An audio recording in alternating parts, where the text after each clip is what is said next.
Yeah, no, so for law enforcement, we're really proud. So we had, last summer, obviously, there was law enforcement was under the barrel, and I said, I'm standing with these guys. This is totally unfair what they're doing to them, and we need to have safe communities. And if you go down the road of defunding law enforcement, you're going to have hell to pay on the back end. So what happened? A lot of these jurisdictions turned their back on law enforcement, cut the funding, all this. Crime has absolutely skyrocketed in a lot of these jurisdictions.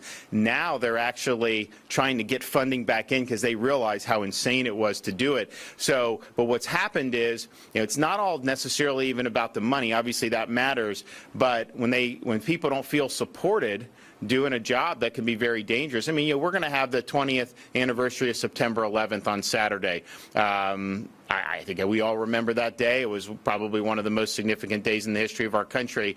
But when those buildings were on fire and people were running for their lives, you had the fire, the police, these guys, they're running into the building. They're taking people out. They're going higher up to get more people out, knowing in all likelihood that they were not going to make it out themselves. And so when you see things, that's obviously a really grand scale of tragedy. But when you see these things happen, these are the folks that are the first ones to go and respond on our behalf. And so when the morale is so low in some of these parts of the country that people aren't supporting them, our view is there's needs in law enforcement in Florida.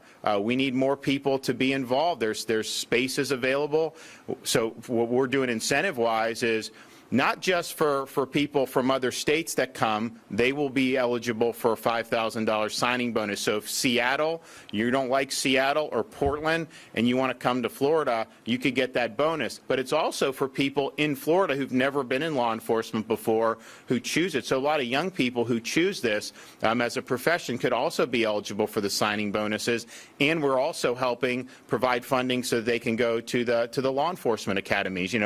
People in Florida can get a bright future to go to the University of Florida or Florida State or whatnot, and that's fine. But what about this? So we're really making an effort, and I think what's going to end up happening is I think you're going to see folks who like what they do, want to protect people, don't feel like they're getting the support they need in those jurisdictions, and I think they're going to look at Florida. So as we talk about like recruiting businesses and jobs, generally, private sector, of course, very important, but we really have an opportunity here in Florida, given what's gone on in the rest of the country, to really be a leader, and I think that we're doing it. This package, I think, is going to sail through the legislature when we go next session, and it sends a very clear message. We did $1,000 bonuses for all first responders this last legislative session. So police, sworn law enforcement, fire rescue, EMT, and it was deserved because it was they did a lot over the past year.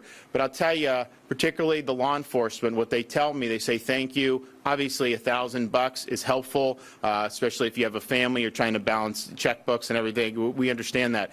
But it was not the money that really, it was the fact that we're doing that showed that we stand by and that we appreciate them. And that's really what they appreciated more so than even the funds. And I think similar with the signing bonus, like that may be something that entices, but I think more than that, it's just a signal to say, yeah, we value what you're doing. We understand safe communities are important.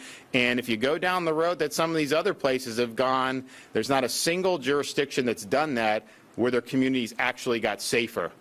In fact, the communities get worse. And if you look at a place like Minneapolis, it still hasn't recovered from that. This is over a year later, still hasn't recovered. And so this has really, really big consequences. Yes?